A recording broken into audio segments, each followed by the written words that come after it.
C'est de loin la question qu'on me pose le plus souvent. Comment optimiser sa stratégie sans faire d'erreur et de manière efficace? Mais si tu n'utilises pas les méthodes de cette vidéo, tu vas vivre la même expérience que moi au début. Tu lances ta stratégie en réel et la courbe de performance ne correspond plus du tout à la courbe de performance que tu as eu en backtest. Aujourd'hui, je vais te délivrer toutes les méthodes pour pas te faire avoir. Pour commencer, qu'est-ce que c'est une optimisation? C'est trouver le meilleur paramètre ou les meilleurs paramètres de sa stratégie.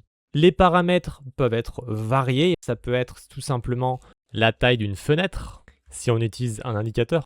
Quelle est la meilleure moyenne mobile entre 10, 20, 30, 50? Ou ça peut être par exemple la taille du stop loss, la taille du TP. Et il y a également des sélections qui ne nous viennent pas directement à l'idée comme l'actif utilisé ou l'activation ou la désactivation d'un paramètre. Par exemple, si on utilise un filtre de tendance, si on l'active ou le désactive, c'est un paramètre à prendre en compte. Chaque paramètre a un impact sur le comportement du système. Il faut donc bien les localiser car c'est justement en les manipulant qu'on peut facilement tomber dans les pièges. Maintenant, je vais te montrer une optimisation sur une stratégie. Je vais te montrer un tout petit bout de code pour expliquer comment ça fonctionne. On se retrouve ici avec une stratégie basée sur un modèle de régression linéaire. On va sélectionner un range de paramètres ici de 40 à 300 avec des paliers de 10. Donc 40, 50, 60, etc. Et on va optimiser sur le rendement. Mais on pourrait très bien optimiser sur d'autres ratios de performance comme l'information ratio, le ratio de Sharpe et même le drawdown. On lance donc l'optimisation. On observe la performance de chaque paramètre qu'on a sélectionné. De 190 à 300, on a une performance autour de 1500, voire au-delà. Et en dessous, on a plutôt une performance qui est autour de 500. Ici, on a un peu plus de détails, le meilleur paramètre étant le paramètre 300 avec 2287% de performance et le moins bon, 40 avec moins 29%. Ensuite, il faut bien comprendre qu'il y a deux types d'optimisation. Alors, elles sont étroitement liées, mais c'est important pour ne pas se faire avoir de les comprendre. La première, c'est l'optimisation automatique. On choisit des paramètres et il suffit de la lancer, comme on a fait juste avant. Ensuite, il y a l'optimisation manuelle qui est très perverse, car en fait, on la réalise naturellement, en modifiant des paramètres au fur et à mesure et en ajoutant progressivement des éléments à nos stratégies. On finit donc par optimiser sans s'en rendre compte. Une fois optimisé, si tu considères que tu peux lancer ta stratégie en réel, c'est une terrible erreur. Il y a de nombreux pièges que je vais t'expliquer. La première est l'erreur de sélection de l'échantillon. C'est lié aux données sélectionnées pour ton optimisation, qui n'est pas représentative de l'univers global sur lequel ta stratégie devra opérer. Tu optimises par exemple ta stratégie uniquement sur une phase de tendance. Une fois lancée sur les marchés réels, la première phase de ralentissement de marché, ta stratégie ne fonctionnera plus. Ensuite, le biais de data mining. Ici, tu vas utiliser des données pour faire des recherches. Si tu testes 100 variantes différentes avec 100 stratégies différentes, avec 100 paramètres différents, tu vas forcément tomber sur une stratégie qui va être rentable sur le papier. Mais ici, c'est pas de l'optimisation, c'est du hasard pur. En fait, tu as juste trouvé une coïncidence statistique. Pour finir, il y a le surajustement. Tu récupères des paramètres très précis liés au passé. Ça capte donc le bruit du marché au lieu de capter une logique robuste. Une fois lancé sur les marchés, vu que ta stratégie est basée sur du bruit, ta performance va naturellement disparaître. C'est bien déprimant tout ça, mais il y a des solutions, totales ou partielles, pour corriger ces problèmes. Et la première, c'est réduire les paramètres. Réduire déjà les paramètres en général. Je te conseille d'éviter plus de 4 paramètres, mais aussi réduire les pas de paramètres. Si par exemple on fait une optimisation et qu'il y a potentiellement une fenêtre de 1 à 100, au lieu de choisir avec un pas de 1, on va plutôt choisir un pas de 10. Ensuite, si les résultats d'un backtest affichent des résultats exceptionnels, méfie-toi. C'est un gros signe de suroptimisation.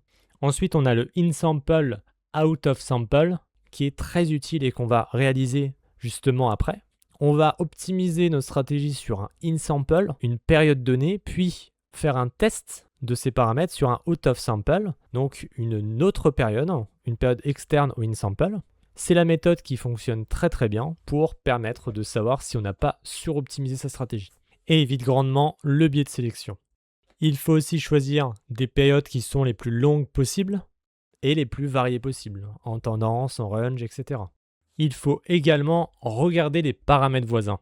Si par exemple, l'exemple de tout à l'heure, on a le paramètre 300, il faut alors valider une performance proche du paramètre 290 et du paramètre 310.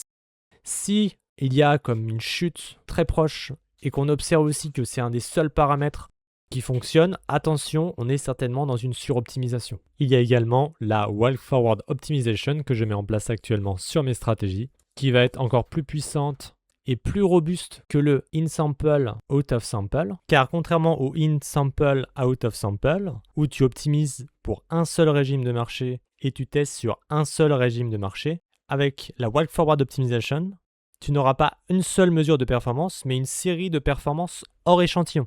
Donc ça réduit fortement le hasard, ça prend en compte plus de phases de marché et permet de trouver des paramètres beaucoup plus robustes. Et on a également une solution qui est très pertinente, c'est tout simplement de faire des multibots avec des paramètres différents, en démo bien entendu, et il y en a qui vont mourir et on va les clôturer, mais surtout ça, il y aura quelques bots avec certains paramètres qui survivront. Ça nous évite le biais de sélection et d'éviter au mieux la suroptimisation. Et peut-être que l'un des bots qui survit est rentable à long terme.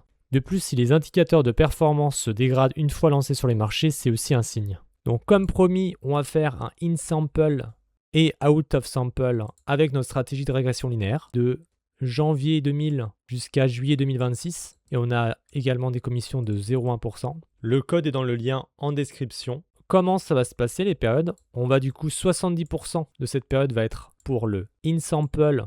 Donc on va trouver le paramètre de la fenêtre avec le meilleur rendement. Et ensuite, avec ce paramètre-là, on va le tester sur les 30% restants de cette période-là. Et on va voir si l'optimisation est correcte et fonctionne. Allez, on lance. On voit donc la courbe de performance du in-sample et du out-of-sample.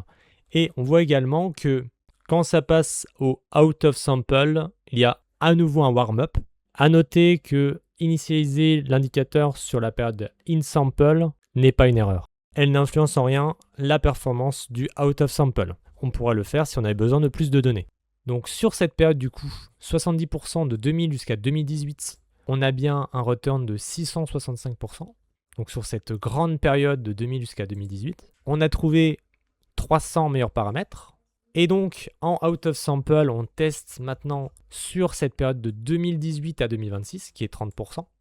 Et on trouve un rendement de 184%. Malgré que ces méthodes réduisent considérablement le risque lié à l'optimisation, elles ne les éliminent pas totalement. L'objectif d'une optimisation n'est pas de transformer une stratégie médiocre en stratégie rentable sur le papier, mais plutôt de transformer une stratégie déjà intéressante en stratégie robuste capable de survivre à toutes conditions de marché. C'est donc un jeu d'équilibre entre performance et robustesse. Si tu veux, tu peux en savoir plus sur la stratégie qu'on vient d'optimiser dans cette vidéo. Tu as maintenant compris les principaux pièges de l'optimisation, ainsi que des solutions permettant au mieux de les éviter.